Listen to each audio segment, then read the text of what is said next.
Welcome to the Exit Coach Radio Show, the show for baby boomer business owners who are looking for cutting-edge information as they plan their 3 to 10-year business succession and exit. Every week, we interview top professional advisors for their best tips, strategies, and precautions, so you can be well-planned. And don't miss our 1-minute Exit Coach tip of the day on exitcoachradio.com. And now, here's your host, the Exit Coach, Bill Black.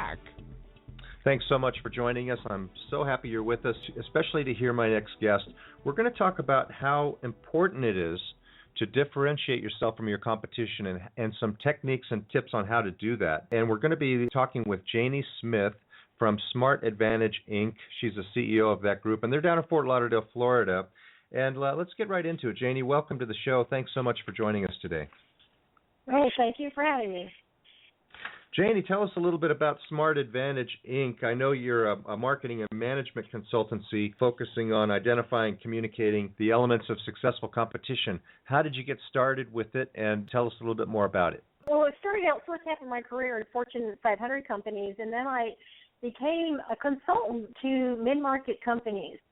In doing so, I started to identify this, what I call a lost discipline. It became amazing to me how few companies, executives, salespeople, can answer the question, why should I buy from you and not your competition? Most answer with very glib responses, cliches, marketing speak, words that today have no more meaning. You can't tell me I should buy from you because you have good quality. Your definition of quality and mine are different. What do you mean by that? And so we started to create this process over the years that both of my books are written about and are loaded with tips for companies to do that. But it was identifying the fact that very few companies could articulate their true differentiators. Yeah, that's a great point because even a lot of industries, if somebody comes up with a new buzzword or a new catchphrase or says, you know, we're service-oriented, and it's not very different for very long, is it? No. You know, in my second book, Relevant Selling, in the introduction, I use this phrase just to make your point. Any company, any organization that does any form of health care, from hospitals to doctors' offices to hospice to assisted living, almost all of them have a tagline that includes, we're caring and passionate. It no longer has any meaning. It's such a cliche that it's lost its meaning. What does that mean? You know, we throw these words around, but how do we back up our claims? How do we support what we're saying so the person who's making a buying decision believes us? You know, our mantra is you've got to be able to build confidence and remove risk with people making a buying decision that choosing you is in fact the right thing. And very few companies do that extremely well.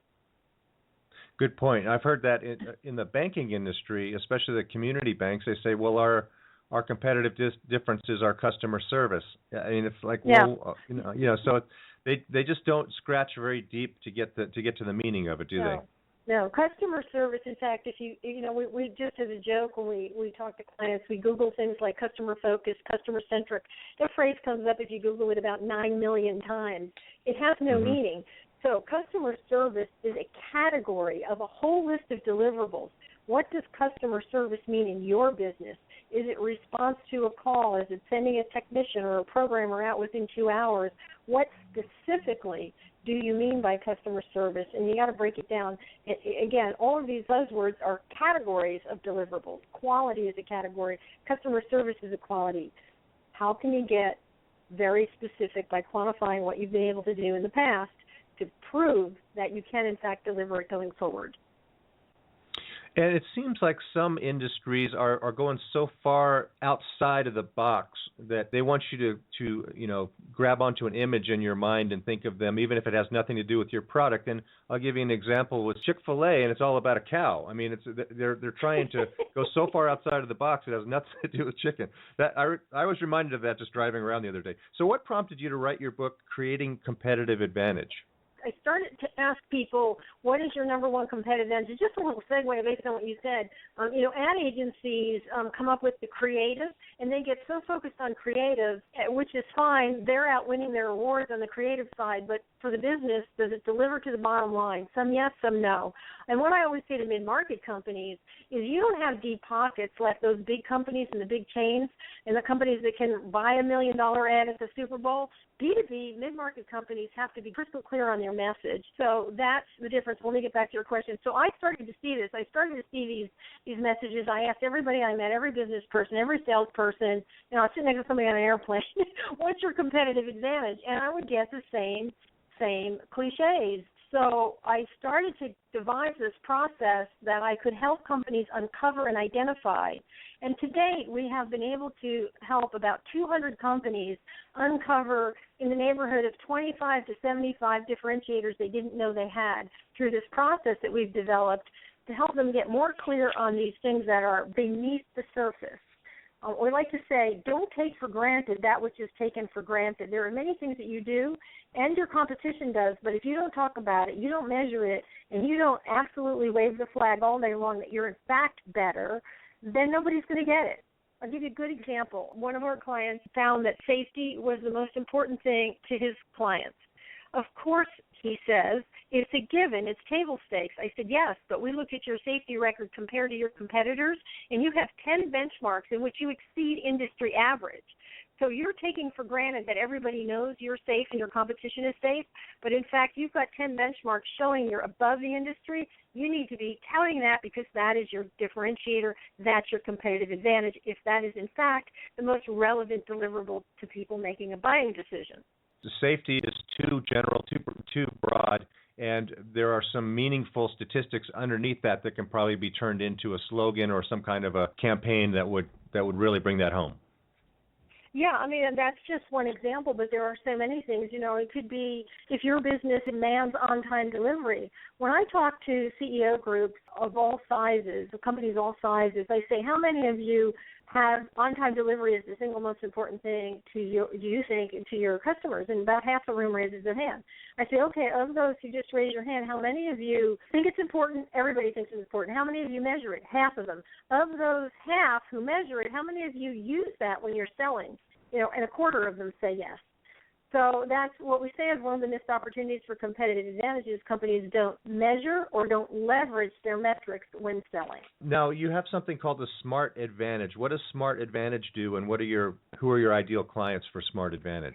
Yeah, Smart Advantage is a consulting firm that was spun off after I was an independent consultant for many years, and I had started doing this process with so many companies, and they were having such success. I started to record the case studies, and I finally said one day, I need to put this in a book because I want to share it and teach other people how to do it.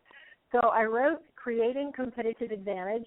It's been out now about 7 years. It's in its 15th reprint. I get emails from all over the world from people who tell me how it's changed their businesses.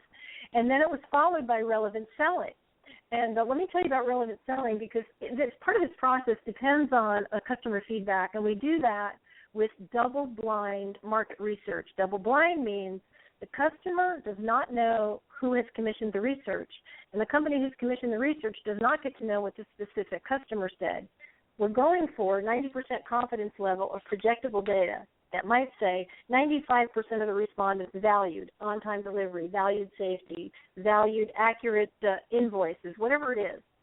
So what we learned from doing over 100 of those in the first few years, 100 different companies that we worked with, and analyzed all those research studies, we would always go back to the company and say, we now know the top 3 or 4 buying criteria based on double-blind research on what your customers value. Before we share that with you, we want you to guess, and we lay out the 20 tested attributes, and we learned that 90% of the companies guessed wrong. That means 90% of companies are selling ABC, customers want to hear about DEF, and that lacks relevance. So if you're trying to build a competitive advantage value proposition, it needs to be built on that which is most relevant to the buyer, not what you're projecting or not what you're good at. You may be good at something the customer doesn't care about. So that alignment has helped our clients really, really close a lot more and build a value proposition to protect margins. Again and again, we see it. Whoa! So that's a huge number. That you're saying 90% are selling the ABCs when the customers want the DEFs. How could it be so far off? How could companies be so far off on those numbers? So that's a good question, and the answer is of mid-market companies, about 95% of them never do double-blind research, good customer surveys to find out what's valuable. They'll do customer satisfaction surveys, but they're only report cards. They're not good market research to find out what they value, and when they do it, they don't do it frequently enough. The other reason they're still irrelevant is many companies depend on the feedback brought back through the salespeople from the customer. Salespeople, as a CEO who might be doing selling, any one of us, we have our own agenda in that engagement. Number one, they're usually talking about price because they're negotiating. Research shows price is not nearly as high as you think it is, but we cave in on price again and again because we fall into that trap of negotiation and thinking we're going to lose it. If we knew what the customer truly valued and we were able to develop it with solid metrics proving that we do it, and I can give you case study after case study of this, it will close, you will protect your margins, and you will not have to cave in on price. This is all about getting away from commodity status. Fascinating. That's really fascinating. Now, what kind of results do your clients see after an engagement with Smart Advantage? They get in the door for clients they were never able to get into. They will close more business. They have a higher close ratio. And again, what I said earlier, they protect margins. And I can give you a couple of examples of each of those if you'd like. Yeah, would you please? Well, let me give you an example of to get in the door. This one client was a big distributor. We went through the process. They learned the 3 top buying criteria from their customers. It was a surprise to them. We worked with them over a few months getting the metrics, the history of how well they did at these top buying criteria, and they were very clever. They put these 3 little graphs on a 3M cube, a paper cube like you have on your desk, and they gave it away at a trade show. And one guy walked by that it was a prospect they've been trying to get into the door for years. They gave him the little paper cube. He saw the 3 top buying criteria, which built their value proposition in graphs of historic data, very simple. The guy said, this is very interesting. And so our client said, can we have you for 15 minutes? We've been trying to get to you for years. The guy said, no, I'm in a hurry, but I'll give you 15 minutes in Germany next month. So they go to Germany. The guy goes to give him 15 minutes. He spent an hour and a half with them, and they got the business from that client. Because they could get in the door, they got the attention because they were being laser relevant. They had a value proposition that absolutely hit the nail on the head with what the customer was buying and previously had not sold that. So that's an example of getting the foot in the door. Another one was another client was trying to get another prospect. He not only got in the door, but he got a big piece of business because he not only was able to talk about his on-time delivery, but through the analysis we did with them, he was able to show 10 years of data proving that their on-time delivery was about 98% because they kept 70 forward days of inventory, $24 million, and it never went below that, so the customer knew they were pretty safe. They weren't going to be told, you're not getting your goods because we don't stock enough. So those are the kinds of things that make a big difference to the buyer in the buying decision because you can prove you can deliver what they most want.